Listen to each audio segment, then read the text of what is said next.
welcome back to Adam United Analyst, the channel where we go deeper than the headlines, deeper than the highlights, and deeper than the noise. Today, we are breaking down one of the most significant results in Manchester United's recent history.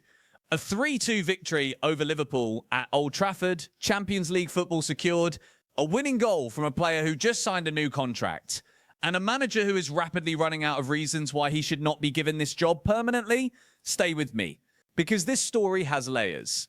And by the end of this video, you are going to understand exactly what this result means for the future of this football club. It started in the 6th minute.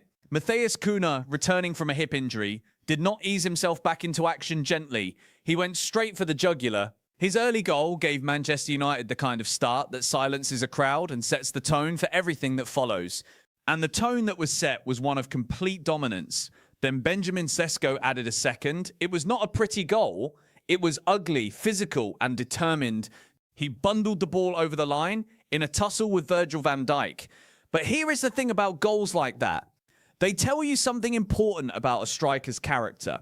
Cesco did not wait for a perfect opportunity. He fought for it. He earned it. And in doing so, he made it 2-0 before Liverpool had any real chance to breathe. At that point, the game looked as though it was heading toward a comfortable and emphatic victory. But football, as we all know, does not care about comfort. Let me be clear about what was at stake in this game. The Manchester United needed just 1 point to mathematically guarantee Champions League football for the 2026 to 2027 season. 1 point, that was all that was required.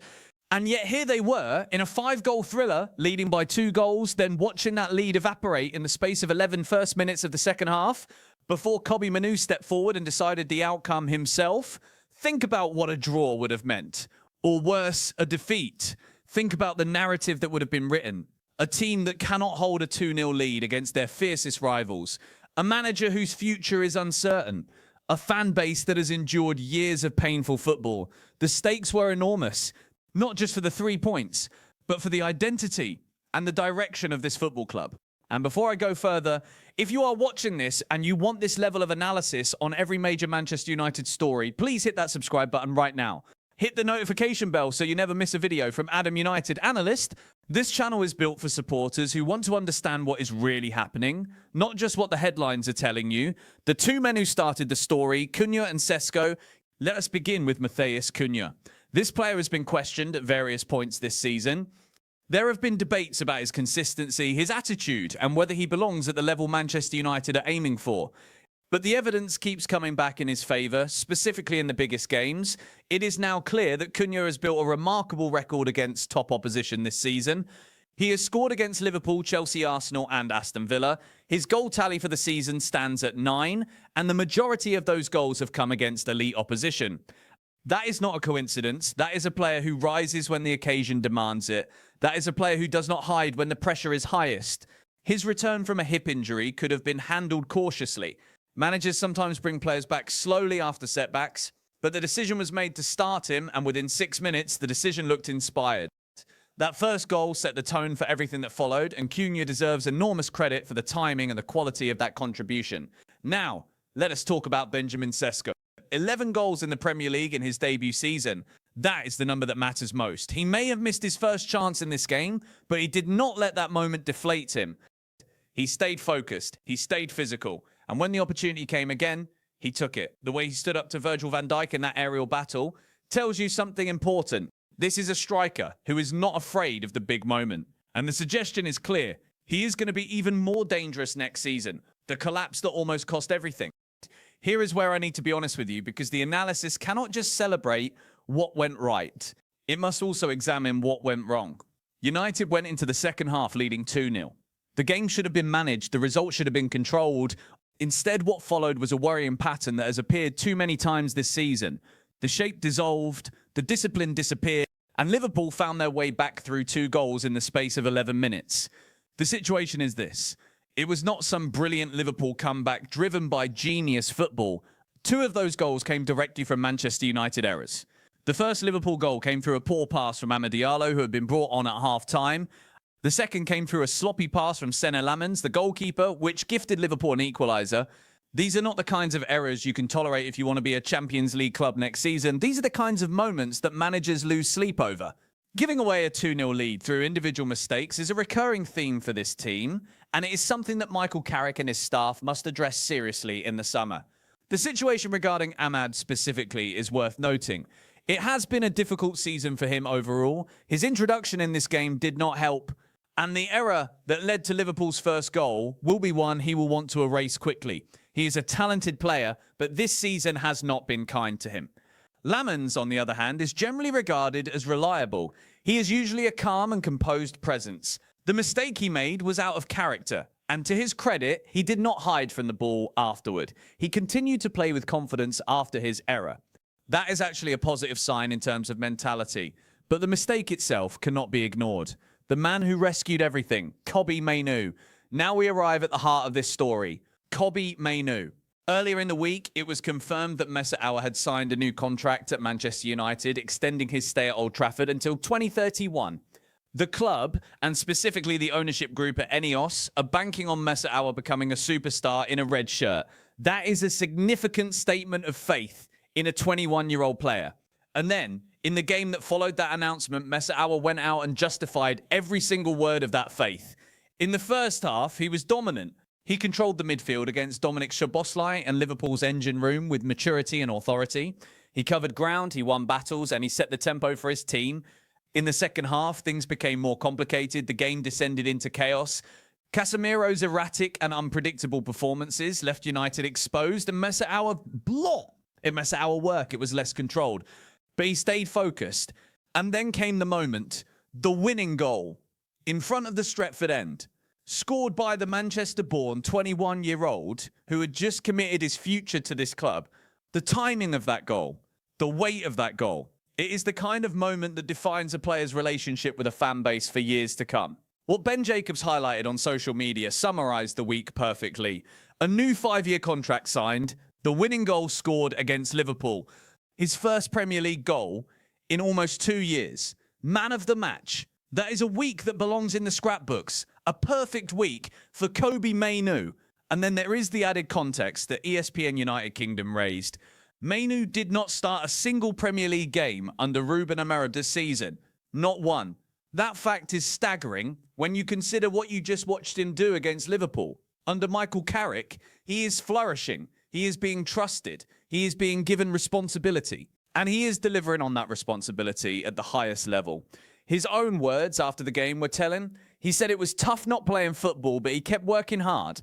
He said Michael Carrick came in and gave everyone confidence again, not just him. And he said the players want to fight for him. That is not just a nice quote for the cameras.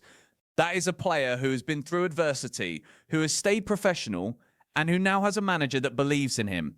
The result of that combination was on full display against Liverpool. The Bruno Fernandez assist situation. This moment deserves its own analysis because it is one of the more interesting sub-stories of the game. Heading into the match, Bruno Fernandez was on 19 assists for the Premier League season, 1 assist away from matching the all-time single-season record. When his header set up Cesco's goal in the first half, Kuma turned to him and made a gesture with his hands, showing the number 20. He was celebrating what he believed was the record-equaling moment for his captain, but it was not awarded as an assist. The reason is that a deflection occurred following the pass, which under the official rules means the assist cannot be attributed to Fernandez. He remains on 19 assists for the season. Now look at the Opta-Joe statistic. Bruno Fernandez created 120 chances in the Premier League this season. That is the most by any Manchester United player in a single season since 2003 and 2004. The previous record was 119, also set by Fernandez in the 2022 to 2023 season. He has broken his own record, 120 chances created in a single season, while the team around him has been in chaos for much of the campaign. That number is extraordinary. The assist record may not have been officially broken today, but the chance creation record tells you everything you need to know about the level Fernandez is operating at. He remains one of the most influential players in the Premier League, and the evidence supports that completely. Michael Carrick, the case that cannot be ignored. Let us now turn to the manager, because this result is as much his story as anyone else's. Michael Carrick was brought in to stabilise a club in crisis. That was the brief. And the evidence of what he has delivered is now too significant to look past. Opta have confirmed that Carrick is only the 6th manager, and the first English manager to win 8 or more of his opening 9 home Premier League games. The last manager to achieve that was Antonio Conte in 2016 and 2017. That is elite company. That is a statistical record that deserves serious recognition. Since Carrick's first game in January, no Premier League side has accumulated more points than Manchester United, with 32 points from his games in charge. Manchester City and Arsenal both sit on 27 in that period. Bournemouth on 26, West Ham on 23. Manchester United lead that table. They are the most productive team in the Premier League since January under Michael Carrick, and consider who they have beaten. Liverpool, Manchester City, Chelsea, Arsenal. These are not easy wins. These are statement victories against the best teams in the country. The Athletic put it clearly, 10 wins from 14 games is a solid body of work. It is a decent argument in itself, and they made the point that anything less than an elite coach brought in to replace Carrick should prompt serious question marks. Because what he has done is raise the bar. Any replacement would need to be a genuinely world-class manager to justify moving on from him. Dimitar Berbatov added his voice as well. He praised the squad and the management for turning things around. He said Michael Carrick and his team brought back the belief in the squad. He acknowledged that the second half was not as good as the first, but he focused on what matters most. They got the points they needed. They played attacking football. They scored goals. They qualified for the Champions League. And that is a great achievement considering how the season started. Those words carry weight. A player of Berbatov's experience knows what it feels like inside a dressing room when belief is low. And he is recognizing clearly that Carrick has restored something that was missing. The difficult conversation. The analysis must also include a difficult but necessary conversation. Casemiro. There is clear affection for Casemiro among the Manchester United fan base. His goals this season have been celebrated. His farewell tour, if this is indeed his final season, has had positive moments. But the performance against Liverpool was a reminder of the structural problem his presence creates in the midfield. The situation is this. Without consistent goal contributions, Casemiro's performances have steadily created a significant imbalance within the team. His inability to track back with the required intensity, combined with erratic and risky challenges, leaves the defensive structure exposed. Against Liverpool in the second half, Mainoo was forced to cover ground and compensate for gaps that Casemiro created. That should not be happening to a 21-year-old in a home game against your biggest rival. The conclusion that many are drawing from this is clear. Kobbie Mainoo needs a proper midfield partner this summer. Someone who can share the defensive responsibility, protect the back line, and allow Mainoo to express himself without having to do the work of two players. That is the priority in midfield for this transfer window. Aiden Heaven, the quiet winner. There is one more player worth highlighting who perhaps did not get the recognition he deserved.